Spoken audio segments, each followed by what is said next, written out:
Hello दोस्तों, आप लोगों का एक बार फिर स्वागत है मेरे चैनल फन फैक्ट एसकेपी पे। आज मैं लेके आया हूँ आपके लिए 7 important news. France under 15 kids के लिए सोशल मीडिया बैन क्यों करने जा रहा है। राफेल के एडवांस सिस्टम बनाने वाली कंपनी थेल्स अब पाकिस्तान के साथ क्यों काम कर दिया है स्टार्ट। रशिया ने पोलैंड में ड्रोन अटैक क्यों स्टार्ट कर दिया और नाटो अब क्या करेगा आगे।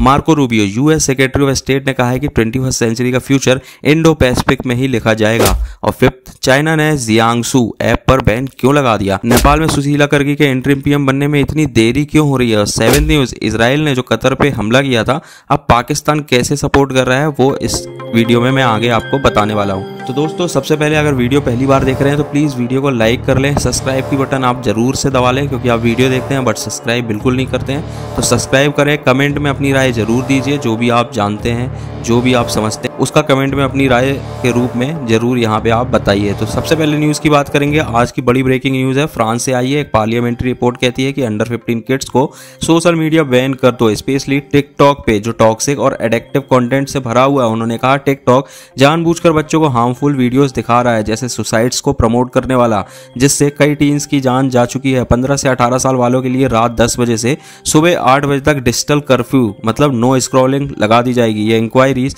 फैमिली से सुनी स्टोरी से शुरू होती है, जहां पेरेंट्स ने बताया कि उनके बच्चे डिप्रेशन और डेथ वीडियो से अफेक्टेड हुए हैं। टिकटॉक बोल रहा है उन्होंने सेफ्टी फीचर्स डाले हुए हैं जैसे 60 मिनट्स की लिमिट टाइम, लेकिन कमीशन इससे इंप्रेस नहीं हुआ। उन्होंने कहा यह प्रोडक्शन लाइन ऑफ डिस्ट्रेस है। इंडिया के लिए क्या इंपॉर्टेंट है, यहाँ भी टिकटॉक तो अभी बैन है पर टिकटॉक जैसे बाइट डांस ऐप्स हैं और भी बहुत सारी ऐप्स हैं जिसपे सिमिलर इशूज है। साइबर बुलिंग, फेक न्यूज़ और मेंटल हेल्थ प्रॉब्लम बढ़ रहे हैं। ऑस्ट्रेलिया ने ऑलरेडी अंडर 16 बैन लगा दिया है। यूरोपियन यूनियन कंट्रीज फॉलो करने वाली हैं। इंडिया में गवर्नमेंट ने टिकटॉक को तो बैन कर दिया था 2020 में बॉर्डर टेंशन की वजह से, लेकिन अब शॉर्ट वीडियोस ऐप बहुत सारी इंडिया में आ चुकी हैं जिसमें आगे फोकस करना बहुत ही जरूरी है। लगता है इंडिया भी स्ट्रिक्ट लॉज ला सकता है जैसे एज वेरिफिकेशन वगैरह या पेरेंटल कंट्रोल, वरना फाइन्स लग सकती है कंपनीज पे। मेंटल हेल्थ क्राइसिस को रोकने के लिए बहुत ही इंपॉर्टेंट है। आपको क्या लगता है दोस्तों, जल्दी कमेंट में अपनी राय जरूर बताइए और इंडिया को ये स्ट्रेटजी फॉलो करनी चाहिए या नहीं ये भी कमेंट पे जरूर बताइए।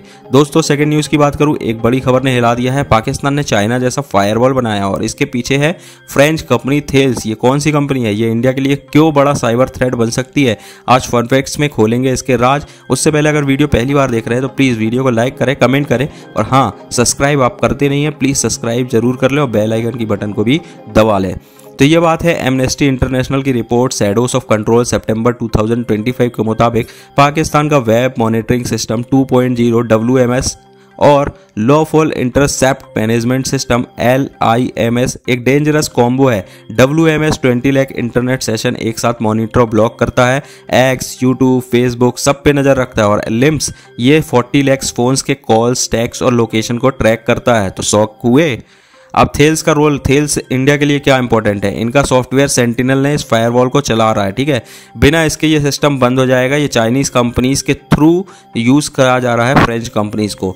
ये चाइनीज कंपनी गैसगी के साथ मिला हुआ है और US, जर्मन, UAE की कंपनीज भी इसमें इन्वॉल्व है। पाकिस्तान का यह सेटअप बलोचिस्तान जैसे सेंसिटिव एरियाज में प्रोटेस्ट को दबाने के लिए और इंडिया के अगेंस्ट इंटेल जमा करने के लिए भी हो सकता है। इंडिया के लिए परेशानी क्या है, साइबर एस्पिनेज रिस्क हो सकती है। मई 2025 में इंडो पाक एयर क्लैश के बाद पाकिस्तान ये टैग इंडिया स्पाइसेस एक्टिविटीज या ऑर्डर इंफॉर्मेशन के लिए यूज कर सकता है। राफेल का क्या कनेक्शन है, थेल्स इंडिया के राफेल जेट्स के लिए रडार एंड इलेक्ट्रॉनिक्स देता है। थेल्स रफाल फाइटर जेट्स जो है उसका 25% वैल्यू देता है। ये French defence electronics company Rafale के एडवांस सिस्टम्स का बैकबोन है और इंडिया के लिए सबसे बड़ा थ्रेट यही है। अगर पाकिस्तान के साथ इनकी डील बढ़ेगी तो इंडिया के स्ट्रेटेजिक सीक्रेट्स की लीक होने का खतरा है। इंडिया फ्रांस के स्ट्रॉन्ग टाई से पर थेल्स का पाकिस्तान डील से ट्रस्ट इशू हो सकता है। इंडिया मेक इन इंडिया के लिए थेल्स पे डिपेंड करता है पर यह कंट्रोवर्सी एक डिप्लोमेटिक हेडेक भी बन सकती है। दोस्तों, आपको क्या लगता है, इंडिया को थेल्स के साथ डील बढ़ाना चाहिए या फिर साइबर डिफेंस को मजबूत करने के लिए खुद पे डिपेंड होना चाहिए। साइबर वॉल क्यों मैटर करता है, ये एक जियोपॉलिटिकल वेपन्स है। जैसे चाइना अपने ग्रेट फायरवॉल से कंट्रोल करता है, पाकिस्तान भी वही कर रहा है। रशिया नाटो टेंशंस में भी ऐसे सर्वाइलेंस टूल्स का यूज होता है। इंडिया के लिए क्या लेसन है, अपना साइबर डिफेंस गेम को खुद ही ग्रैप अप करना होगा वरना चाइना पाकिस्तान एक्सेस और भी डेंजरस हो सकता है। आगे क्या, थेल्स पे यूरोपियन यूनियन प्रेशर डाल सकता है, एक्सपोर्ट्स बैन बैन हो सकते हैं। इंडिया अपनी साइबर सिक्योरिटी के लिए DRDO और प्राइवेट फर्म्स के साथ काम तेजी से करना स्टार्ट करे, पर अगर पाकिस्तान का फायरवॉल और स्ट्रांग हुआ तो इंडिया पाक साइबर वॉर नेक्स्ट लेवल पे जा सकता है। दोस्तों थर्ड न्यूज़ की बात करूं, हाँ उससे पहले अभी तक अगर वीडियो देख रहे हैं और चैनल को सब्सक्राइब नहीं किया तो प्लीज़ चैनल को सब्सक्राइब करें, वीडियो को लाइक करें, बेल आइकन को दबाएं और शेयर भी कर सकते हैं। दोस्तों थर्ड न्यूज़, कल रात पोलैंड के ऊपर रशियन ड्रोन से आ रही है। तीनों को पोलिश आर्मी ने उड़ा दिया है। ये सिर्फ गलती नहीं है, रशिया का नाटो को चैलेंज है और इसका असर इंडिया पे भी पड़ने वाला है। 11 सितंबर 2025 मतलब अभी सुबह 3 रशियन ड्रोन्स पोलैंड के एयर स्ट्राइक में घुस गए। पोलिश फोर्सेस ने शॉट डाउन्स तो कर दिए और कुछ ड्रोन्स ग्राउंड पे गिर गए। ये यूक्रेन वॉर के सबसे बड़ा इंसिडेंट है सिंस 2022 जब से वॉर स्टार्ट हुआ है। पोलैंड ने UN सिक्योरिटी काउंसिल मीटिंग बुलाई है फ्राइडे को।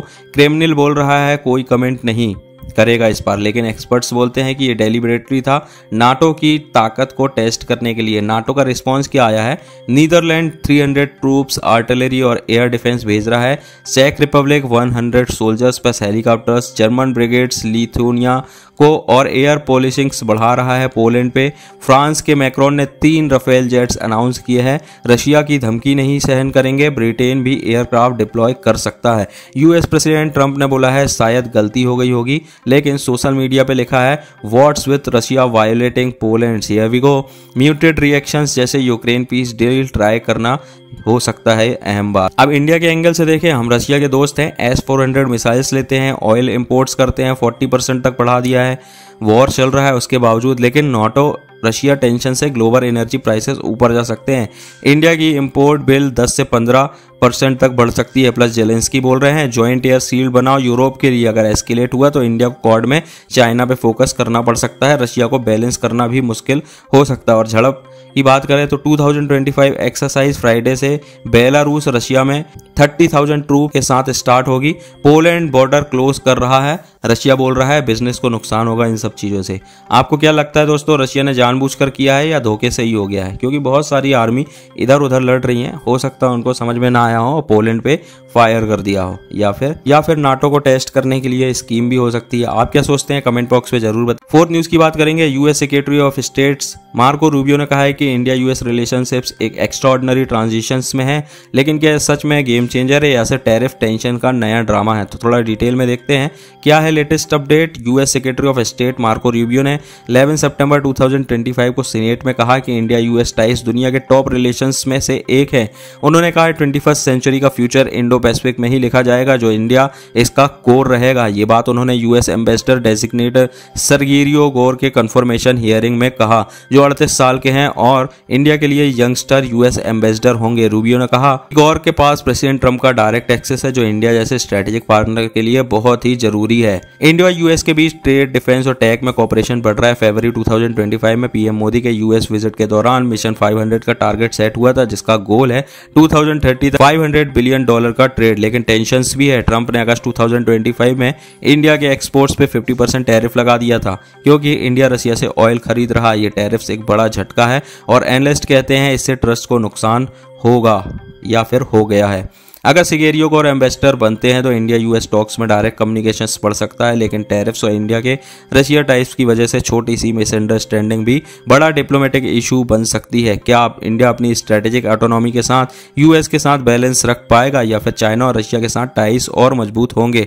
आपको क्या लगता है दोस्तों, कमेंट में अपनी राय जरूर बताइए। तो दोस्तों, क्या इंडिया US टाइज सच में एक नए दौर में जा रही है या सिर्फ ये डिप्लोमेटिक ड्रामा है रशिया को काउंटर करने के लिए? फिफ्थ न्यूज़ की बात करूं, चाइना अपने पॉपुलर ऐप जियाओ होंगसू पे स्ट्रिक्ट एक्शन लगा दिया है। चाइना के internet regulator cyber space administration ने 11 सितंबर 2025 को जियांग होंगसू के बॉसेस को वार्निंग और स्ट्रिक्ट पनिशमेंट के ऑर्डर दिए हैं। रीजन, ऐप पर ट्रिवियल और नेगेटिव पोस्ट जैसे सेलिब्रिटी गॉसिप्स ट्रेंडिंग लिस्ट में बहुत दिखाई दे रहे हैं। जियांगसू, जो इंग्लिश में रेड नोट के नाम से जाना जाता है, एक इंस्टाग्राम ऐप जैसा ही है जो लाइफस्टाइल, ट्रैवल, ब्यूटी और फूड कंटेंट पे फोकस करता है। ये डाउइन टिकटॉक का जो सिस्टर ऐप है और वेवो से काफी अलग है, क्योंकि इसमें पॉलिटिकल कंटेंट्स थोड़े कम होते हैं, फिर भी इस पर LGBTQ पोस्ट और सिंगल वुमेन्स के टॉपिक भी दिखाई जाते हैं, जो चाइना में सेंसिटिव माने जाते हैं। रेगुलेटर्स ने कहा है कि जियांग होंगसू कंटेंट मैनेजमेंट में फेल हुआ है और इसकी ट्रेंडिंग सर्च को क्लीन करने के लिए एक स्पेसिफिक रेक्टिफिकेशन वर्किंग ग्रुप बनाया गया है। ऐप ने भी कहा है हम लेसन सीखेंगे और यूजर ओवरसाइट एक्सेप्ट करेंगे। अब आगे क्या, चाइना शायद और ऐप पे भी स्ट्रिक्ट रूल्स लगा जो ग्लोबल ऐप्स जैसे इंस्टाग्राम या यूट्यूब को भी अफेक्ट कर सकता है। वैसे ये ऐप्स चाइना में यूज नहीं होते हैं। इंडिया को अपने डिजिटल प्लेटफॉर्म के लिए भी स्ट्रेटेजी बनानी चाहिए, वरना डेटा प्राइवेसी और कंटेंट फ्रीडम पे असर पड़ सकता है। आप क्या सोचते हैं दोस्तों इस पर? नेपाल के लोग ने बहुत सोचा और नेपाल में एक बहुत ही बड़ा गेम चेंज हो गया। सोशल मीडिया के चक्कर में गवर्नमेंट ही पलट डाली। नेपाल से अभी एक और बड़ी खबर आ रही है जो मैंने कल आपको बताया था। सुशीला कर्की को इंटरिम पीएम के बारे में न्यूज आई थी और मैंने कंफर्मेशन देते हुए बताया था, लेकिन कल क्या हुआ, कल बात ही पलट गई भाई। लोग बोले कि इनको नहीं बनाएंगे और 2-4 नाम सर्कुलेट होने लगे, लेकिन at the last Sushila Karki को नेपाल का इंटरिम पीएम बनाया जा रहा है। लेकिन उनके नाम पे कंट्रोवर्सी क्यों है, आज हम इसकी फुल डिटेल्स और फ्यूचर्स इंपैक्ट को देखेंगे। नेपाल में जेएनजी प्रोटेस्ट ने पीएम केपी ओली को रिजाइन करने पर मजबूर कर दिया। करप्शन और सोशल मीडिया बैन के खिलाफ प्रोटेस्ट में 31 लोगों की मौत हो चुकी है और काठमांडू में कर्फ्यू लगा हुआ है। इससे जेएनजी ने former chief minister Sheila Karki को इंटरिम पीएम के लिए चुन लिया है। उनकी एंटी करप्शन इमेज और नो पॉलिटिक्स एफिलिएशन की वजह से उन्होंने एक मिनिस्टर को जेल भेजा था और वुमेन को सिटीजनशिप राइट्स दिलाए थे। लेकिन 2017 में उनके खिलाफ इम्पीचमेंट मोशन आया था जब उन्होंने पुलिस चीफ अपॉइंटमेंट्स को ओवरटर्न किया था। क्रिटिक्स ने कहा है कि ये एग्जीक्यूटिव पावर में इंटरफेरेंस था, प्लस उनके हस्बैंड का 1973 प्लेन हाईजैक में कंट्रोवर्शियल हिस्सा भी था। इंडिया के लिए क्यों इंपॉर्टेंट है? सुशीला ने पीएम मोदी की तारीफ की और बीएस से पढ़ाई की वजह से इंडिया से स्ट्रॉन्ग कनेक्शन है, इसी कारण इनके नाम पे सहमति नहीं बन पा रही थी। जेएनजी इन्हें एक्सेप्ट नहीं कर रहे थे। नेपाल इंडिया रिलेशंस अब और स्ट्रॉन्ग हो सकते हैं, लेकिन बॉर्डर इशू पे ध्यान बहुत ही रखना होगा। आपको क्या लगता है दोस्तों, सुशीला कर्की नेपाल को स्टेबिलिटी देंगी या इंडिया से रिलेशन अच्छे रहेंगे? तो दोस्तों अपनी राय कमेंट पे जरूर बताइए। 7th एंड लास्ट न्यूज की बात करेंगे दोस्तों। कल रात एक बड़ी खबर आई है जो मिडिल ईस्ट के गेम को पूरा बदल सकती है। इजराइल ने कतर की राजधानी दोहा में हमास के लीडर पर अटैक किया, लेकिन पाकिस्तान क्यों भड़क रहा है और अरब कंट्रीज का गुस्सा क्यों बढ़ता जा रहा है? चलो थोड़ा डिटेल्स में देखते हैं। इजराइल ने 9 सितंबर 2025 को कतर की राजधानी दोहा में हमास के सीनियर लीडर्स पर एक एयर स्ट्राइक किया जो गाजा में सीज फायर टॉक्स के लिए मीडिएटर का रोल निभा रहा था। यह पहला मौका था जब इजराइल ने कतर में कोई अटैक किया, जिससे इंटरनेशनल कम्युनिटी ने काफी ब्लैकलिस्ट देखा गया है।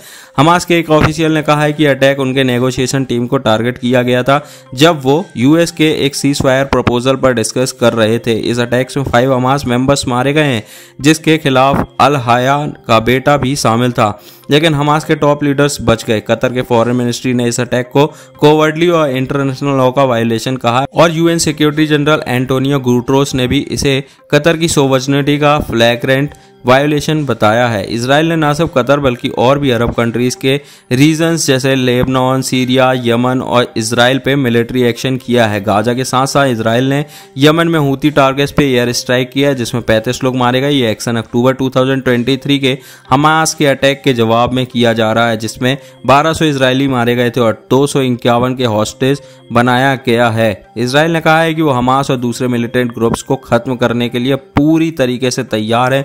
इजराइल का मेन फोकस है हमास के लीडरशिप को टारगेट करना, जिसकी वजह से 7 अक्टूबर 2023 से अटैक का मास्टरमाइंड मतलब इन्हें बोला जा रहा है।